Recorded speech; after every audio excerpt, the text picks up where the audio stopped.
5, 4, 3, 2, 1 start. इससे उत्साहित नहीं हुआ जा सकता कि पंजाब में युवाओं को सुहाने सपने दिखाकर और मोटा पैसा लेकर अवैध तरीके से विदेश भेजने वालों के खिलाफ मामले दर्ज करने शुरू कर दिए गए हैं, क्योंकि लगता यही है कि अमेरिका की ओर से अपने यहाँ अनुचित तरीके से प्रवेश करने वालों को वापस भेजने से जो शर्मिंदगी उठानी पड़ रही है, उससे बचने के लिए ही यह कार्रवाई की जा रही है।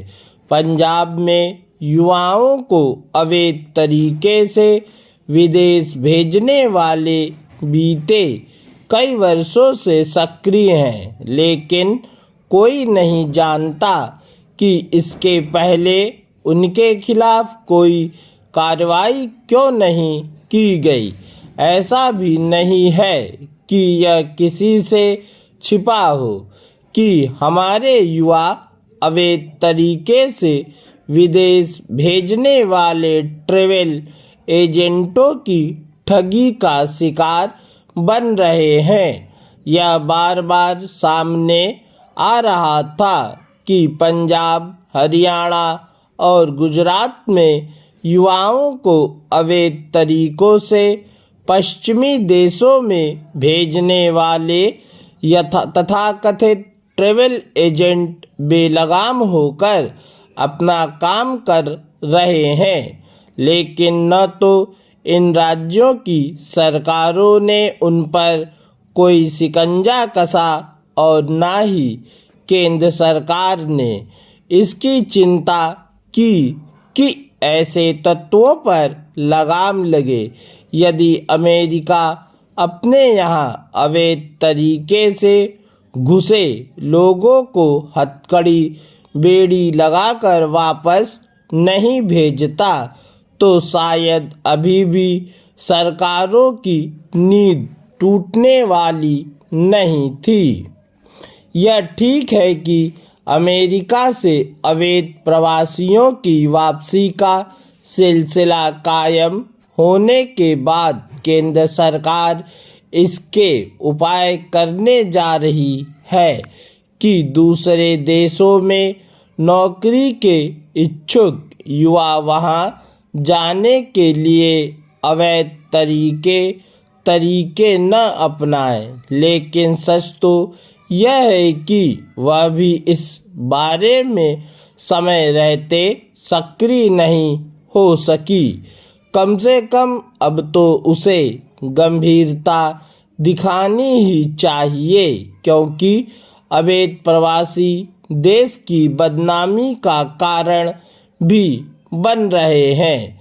देखना है कि कौशल विकास मंत्रालय युवाओं को विधिवत ढंग से विदेश भेजने और उनके वहां रोजगार के अवसर भुनाने में समर्थ बनने के लिए जो प्रयास करने जा रहा है, उसमें उसे कितनी सफलता मिलती है।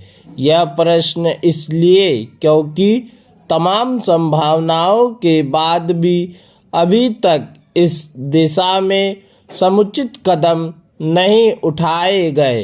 हाल के समय में यह बार बार सामने आता रहा है कि विदेश में भारतीय युवाओं के लिए रोजगार के अनेक अवसर बन रहे हैं, लेकिन इन अवसरों को भुनाने के लिए पर्याप्त कदम नहीं उठाए गए।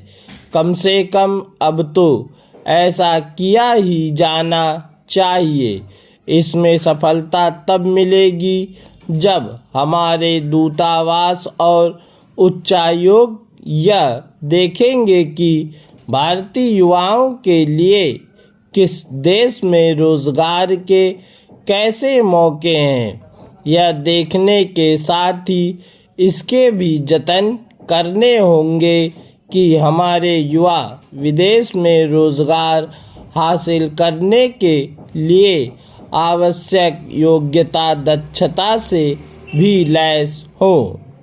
सुप्रीम कोर्ट की यह टिप्पणी स्वतः उचित तो है ही, सुनवाई में विलंब से न्याय में देरी होने के साथ ही अभियुक्त का मौलिक अधिकार भी बाधित होता है, लेकिन उससे उत्साहित इसलिए नहीं हुआ जा सकता क्योंकि ऐसी टिप्पणियां न जाने कितनी बार की जा चुकी हैं और नतीजा ढाक के 3 पात वाला है। इसका कोई औचित्य नहीं कि सुप्रीम कोर्ट की ओर से न्याय में देरी की समस्या को तो स्वीकार किया जाए, लेकिन उसके समाधान के लिए कुछ न किया जाए। दुर्भाग्य से एक लंबे समय से यही देखने को मिल रहा है। अतीत में भी सुप्रीम कोर्ट के अनेक न्यायाधीश यह कह चुके हैं कि गवाहों के बयान दर्ज कराने में देरी, ट्रायल शुरू होने में विलंब अथवा तारीख पर तारीख के सिलसिले के चलते लोगों को समय पर न्याय नहीं मिल पाता। लेकिन यह कहना कठिन है कि उन्होंने इस समस्या के समाधान के लिए क्या उपाय किए। इनमें से कई सुप्रीम कोर्ट के मुख्य न्यायाधीश भी बने, लेकिन वे भी न्याय में देरी के कारणों का निवारण नहीं कर सके। मुकदमों की सुनवाई में देरी से लंबित मामलों की संख्या बढ़ती चली जा रही है और बड़ी संख्या में लोगों को बिना सुनवाई के वर्षों तक जेल में रहना पड़ता है। कई बार तो उन्हें उससे भी ज़्यादा समय जेल में बिताना पड़ता है जितना उन्हें सज़ा मिलने पर रहना पड़ता।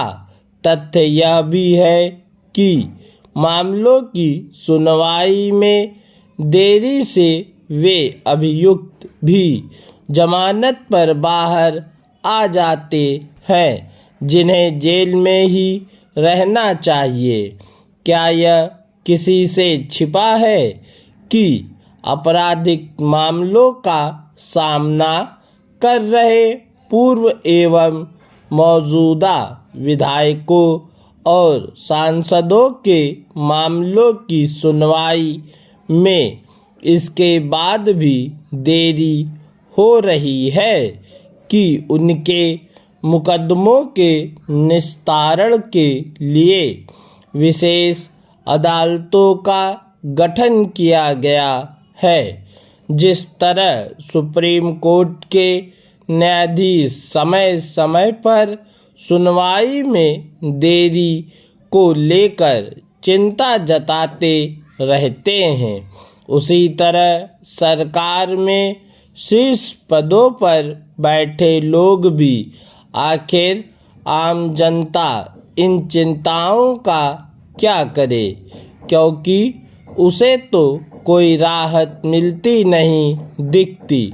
आखिर इसका क्या मतलब कि जिन्हें सुनवाई में देरी के कारणों को दूर करना है वे ऐसा करने के स्थान पर या तो उपदेश देते हैं या फिर चिंता जताकर कर्तव्य की इतिश्री करते हैं।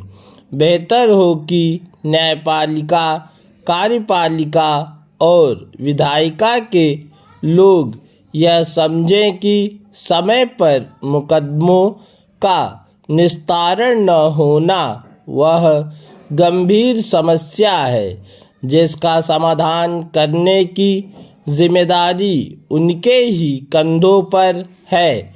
यह घोर निराशाजनक है कि वे अपने हिस्से की जिम्मेदारी का निर्वाह करने के बजाय चिंता जताते रहते हैं। यदि यह सिलसिला कायम रहा तो न्यायतंत्र के प्रति आम आदमी के भरोसे को डिगने से बचाना संभव नहीं होगा। पूर्ण विराम।